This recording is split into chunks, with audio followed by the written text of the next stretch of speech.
নির্বাচনে ভোটে কে জিতবে? ২০২৫-এর ডিসেম্বরে আমি একটা প্রেডিকশন করেছিলাম এই বছরের, যেখানে অনেকগুলো পয়েন্টের মধ্যে একটা পয়েন্ট ছিল যে আমি বলেছিলাম এইবারের ইলেকশনে বিএনপি জিতবে। আমি বলেছিলাম যে ক্লোজ কন্টেস্ট হবে, কিন্তু জামাত খুব কাছাকাছি আসবে, কিন্তু বিএনপি জিতবে। গত ২ মাসে যা কিছু হইতেছে, যেভাবে সময় এবং কনটেক্সট চেঞ্জ হচ্ছে, আমার প্রেডিকশনটা এখন ডিফারেন্ট। আপনি যদি বিশ্বে ভূ রাজনৈতিক বাস্তবতায় মুসলমানদের উত্থানের পথ নিয়ে আমার কাছ থেকে আরও জানতে চান, সাবস্ক্রাইব করুন। ব্যক্তিগতভাবে আমি কি মনে করি বিএনপি আসা ভালো নাকি জামাত আসা ভালো? অনেস্টলি আমি মনে করি বিএনপির অনেক স্ট্রেংথ উইকনেস আছে, জামাতের অনেক স্ট্রেংথ উইকনেস আছে। আমি মনে করি বাংলাদেশের মতো একটা সমাজে মানুষের রিফ্লেকশনই হয় গভর্নমেন্ট। মানুষ যেমন তার নেতাও তেমন হয়। এবং আমি যেটা মনে করি সেটা হলো বিএনপি একা বাংলাদেশের সব সমস্যার সমাধান করতে পারবে না, অথবা সব সমস্যার কারণও হবে না। জামাত ইসলাম একা সব সমস্যার সমাধান করতে পারবে না, অথবা সব সমস্যার কারণও হবে না। দুইটারই স্ট্রেংথ উইকনেস আছে। এবং politics is a game of negotiation. এইটা আগের রাজাদের মতো না যে যে আসলো সে সব কিছু চাইলেও করতে পারবে। সে কিছু পারবে, সে কিছু পারবে না।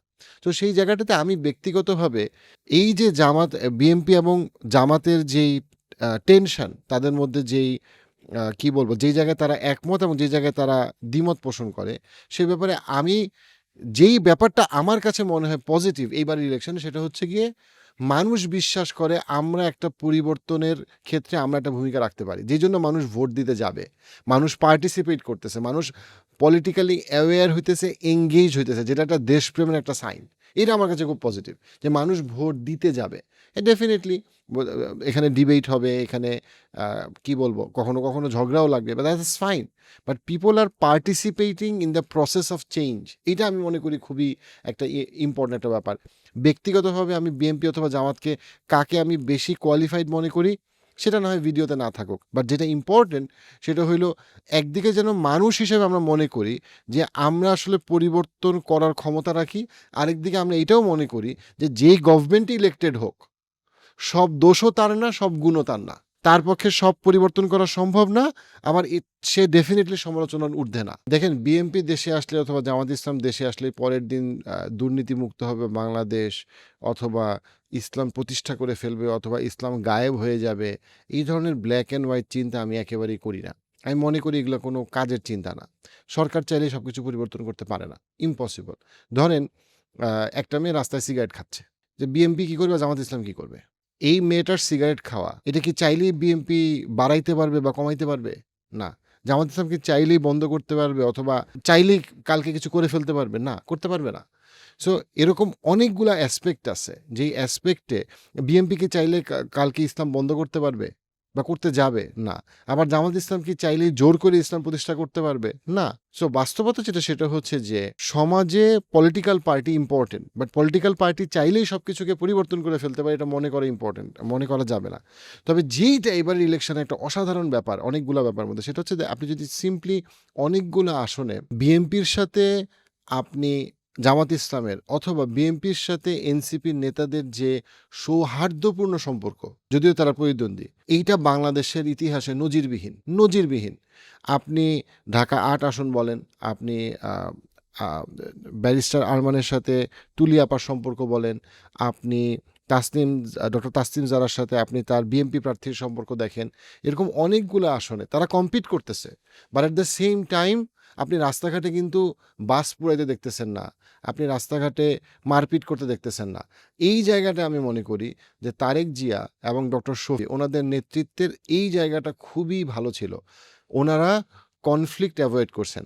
তারেক জিয়া ডে 1 থেকে বলে আসছেন তার দলীয় কর্মীদেরকে যেন আমরা অ্যাগ্রেশন শো না করি, এবং ডক্টর শফি সাহেবও ওনার জায়গা থেকে বারবার এই জিনিসটাকে বলে গেছেন যেন আমরা প্রতিদ্বন্দ্বীদেরকে আমরা যেন একটা মারপিটের মুখোমুখি না করি। আমি মনে করি যে বিএনপি এবং জামাত ইসলাম আসলে এক্স্যাক্টলি সমান সমান ভোট পাবে বা খুব কাছাকাছি।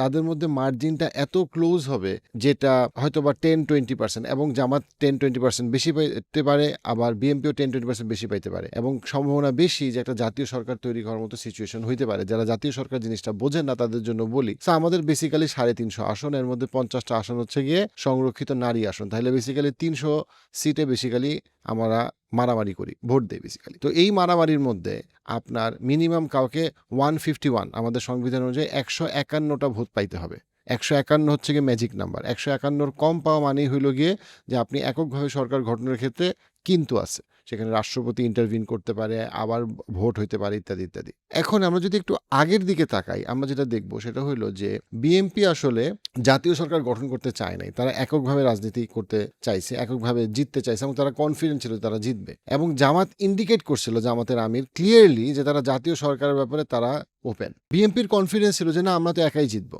আপনি যদি গত 2 মাসের টোটাল ইলেকশন ক্যাম্পেইনগুলো দেখেন, প্রত্যেকটা ক্যাম্পেইনকে আপনি অ্যানালাইজ করেন, আপনি দেখবেন ক্লিয়ারলি জামাতের পপুলারিটি বাড়তেছে সব মহলে। শুধু ঢাকার শিক্ষিত মহল না, অথবা শুধুমাত্র আমাদের মফস্বল না, অথবা তো শুধুমাত্র আমাদের গ্রাম না, ওভারঅল বিএনপির তুলনায় জামাতের ক্যাম্পেইনগুলো অনেক বেটার, ন্যারেটিভগুলো অনেক বেশি মানুষের সাথে যাচ্ছে। সো জামাতের এমন অনেক কর্নারে, অনেক জায়গাতে জামাতের ব্যাপারে এখন পজিটিভ কথা শোনা যায়, যেটা বাংলাদেশের ইতিহাসে বিরল। এবং it's a very surprising thing যে মাত্র 2-3 বছর আগে যেই জামাত ইসলাম নিষিদ্ধর মতো অবস্থায় ছিল, অথবা পুরাপুরি আন্ডারগ্রাউন্ডে ছিল, সেই জামাত ইসলাম এখন এতটা মেইন স্ট্রিম এবং কম্পারেটিভলি পপুলার একটা দল। এনিওয়ে, কিন্তু বিষয়টা যেটা, সেটা হচ্ছে গিয়ে যে বিএনপি যে ভাবছিল যে তারা তো এখন ফাঁকা মাঠে গোল দিবে, সেই মাঠ ক্লিয়ারলি এখন ফাঁকা নাই এবং তারা গোল দিতে পারতেছে না। তারা ডেফিনেটলি খুবই কম্পিটিটিভ, কোনো সন্দেহ নাই, কিন্তু জামাত ইসলাম ইকুয়ালি কম্পিটিটিভ। এখন কি হবে যদি জামাত এবং বিএনপি দুইজনই ধরেন 120-130 করে পায়, অথবা 130-130 পায়, মানে দুইজনই যদি 100-র বেশি পায় এবং 150-এর কম পায়, তখন কি হবে? তখন সম্ভাবনা খুবই বেশি যে ওই জাতীয় সরকারে তখন বিএনপি আসতে বাধ্য হবে। কারণ তখন বিএনপির আর কোনো উপায় নাই, সে কোন দিকে যাবে? কারণ তার তো অন্য কোনো বড় শরিক নাই, যে শরিককে নিয়ে সে বেসিক্যালি 180 ভোটের দিকে চলে যেতে পারবে, কারণ অন্য কেউ নাই। এনসিপি, এবি পার্টির মতো যে দলগুলা, তার বেশিরভাগই কোথায় চলে গেছে? অলরেডি তারা চলে গেছে জামাতের সাথে। সো জামাত যদি তখন বলে যে ঠিক আছে, তুমি আর আমি অলমোস্ট ইকুয়াল, কারণ আমরা 130-140 পাইছি, আবার ইলেকশন দেওয়ার পয়সা কেউ খরচ করতে যাবে না, ওই এনার্জি কারো নাই, তখন জাতীয় সরকার গঠন হওয়ার সম্ভাবনা খুবই বেশি। আমাদের 3টা পসিবিলিটিকেই মাথায় রাখতে হবে। একটা হলো বিএনপি হয়তো 160, 170 বা 180 পাবে এবং জামাত পাবে 120, সেক্ষেত্রে বিএনপি জিতলো। আর এটা হচ্ছে গিয়ে যে জামাত 150 পার হয়ে গেল এবং বিএনপি 110-120 পাইলো, এটা দ্বিতীয় অপশন। 3 নাম্বার যেটা অপশন, সেটা হচ্ছে কি যে না, কেউই আসলে 150 পাইলো না, দুইজনই 150-এর নিচে থাকলো, কিন্তু 100-100-100-র বেশি ছিল। 2 মাস আগেও আমার যেটা ধারণা ছিল যে জামাত কোনোভাবেই 60 থেকে 80টার বেশি পাবে না, এটা আমার ধারণা ছিল। এন্ড আমি মনে করি এটা এখন একটা ভুল ধারণা। জামাতের গত 2 মাসের যতগুলা ক্যাম্পেইন, যতগুলা যা কিছু জামাত করছে এবং বিএনপি করছে, তাতে আমি মনে করি আমার ক্ষুদ্র জ্ঞানে যে জামাত আসলে বিএনপির সাথে একদম হেড টু হেড ফাইট করার মতো একটা অবস্থায় চলে আসছে। এখানে সবাই অনেক নির্বাচনী ইশতেহার নিয়ে অনেক কথা বলে। দেখেন, বাংলাদেশের একটা সাধারণ মানুষ কেউই নির্বাচনী ইশতেহার নিয়ে কোনো আগ্রহ নাই। সবাই জানে নির্বাচনী ইশতেহারে একটা মিথ্যা কথা লেখার জায়গা, যে কাগজ দেওয়া হয়েছে, কতগুলো মিথ্যা কথা লেখো, মিথ্যা প্রতিশ্রুতি। বাংলাদেশের সাধারণ মানুষ জীবনে কোনোদিনও নির্বাচনী ইশতেহার পড়েও দেখে না, বুঝেও না, বিশ্বাসও করে না। বাংলাদেশি ইলেকশনের ক্ষেত্রে আচরণগত জায়গা থেকে, সাইকোলজিক্যালি 2টা পয়েন্ট, বিহেভিয়ারের জায়গা থেকে 2টা পয়েন্ট সবচেয়ে ইম্পর্টেন্ট আমি মনে করি। একটা হচ্ছে গিয়ে লেগাসি, আর একটা হচ্ছে আবেগ, পিওর আবেগ। লেগাসি হলো গিয়ে যে এখানে বিএনপি অনেক আগায় আছে। লেগাসি হচ্ছে মার্কা চিনি আমি ধানের শীষার নৌকা নাই, ধানের শীষে দিব। এবং মেজর জিয়া থেকে শুরু করে খালেদা জিয়ার একটা অনেক বড় পজিটিভ একটা আউটলুক এখনও আমাদের ঢাকার বাইরে আছে, ঢাকাতে অনেকের মধ্যে আছে। সো বিএনপির পার্মানেন্ট একটা সাপোর্ট গ্রুপ আছে এবং সেই গ্রুপটা ছোট না, এবং ডেফিনেটলি আমি ধরে নিচ্ছি আওয়ামী লীগের গ্রুপটা আসলে বিএনপিকে ভোট দিবে। তো সেইখানে ধানের শীষের একটা লেগাসি আছে, প্লাস তারা এতবার মন্ত্রী ছিল, তাদের এতজন মন্ত্রী, এক্স মিনিস্টার আছে, সো তাদের একটা হিস্ট্রি আছে, তাদেরকে মানুষ লেগাসির কারণে অনেকেই কেপেবল মনে করে এবং সেটা মনে করার যুক্তিসঙ্গত।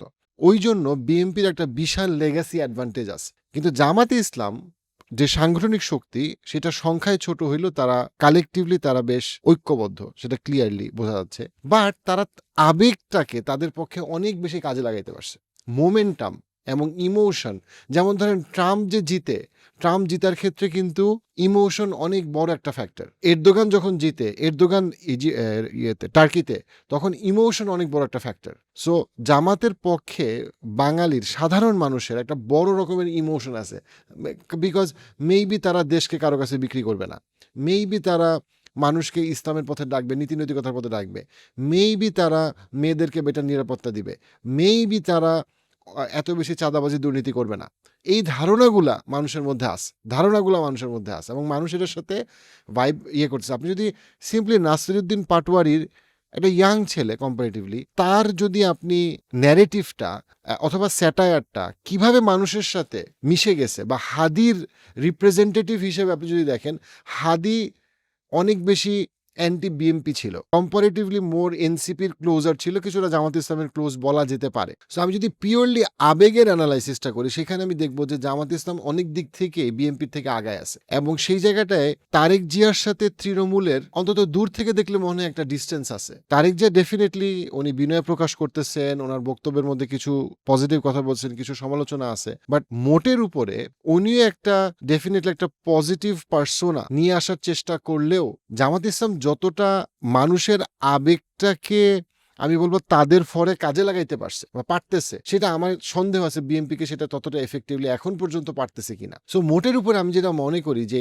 এই নির্বাচনটা একটা হাড্ডাহাড্ডি লড়াই হবে, এবং এখানে বলে রাখা ভালো, বিশাল সংখ্যক ভোটার আগে কখনো ভোট দেয় নাই। বাংলাদেশের একটা বড় হুজুর সমাজ কিন্তু আসলে কখনো ভোট দেওয়াকে হারাম মনে করতো। আমি যদি 2000 সালের আগের ইলেকশনগুলো বলি, আমাদের একটা বড় হুজুর সমাজ আসলে ভোট দিত না, কিন্তু এইবার মেজরিটি হুজুর সমাজ আসলে ভোট দিবে, সেটা যার পক্ষেই ভোট দেখ না কেন। অর্থাৎ আমরা যেটা বলতে পারছি সেটা হচ্ছে গিয়ে যে এই বছর যেই পরিমাণ ভোট আর হবে, সেইটা বাংলাদেশের ইতিহাসে কখনো এই পরিমাণ, তার ধারে কাছে কখনো এই পরিমাণ ভোটার ভোট দেয় নাই, which is a positive sign যে মানুষ আসলে পার্টিসিপেট করবে। এবং আমি মনে করি এটা হাড্ডাহাড্ডি লড়াই হবে, এবং তিনটাই পসিবল: মার্জিনালি বিএনপির জেতা, মার্জিনাল জামাত ইসলামের জেতা, বাট যেটার সম্ভাবনা সবচেয়ে বেশি আমি মনে করি ইভেনচুয়ালি বাংলাদেশের একটা জাতীয় সরকার হবে।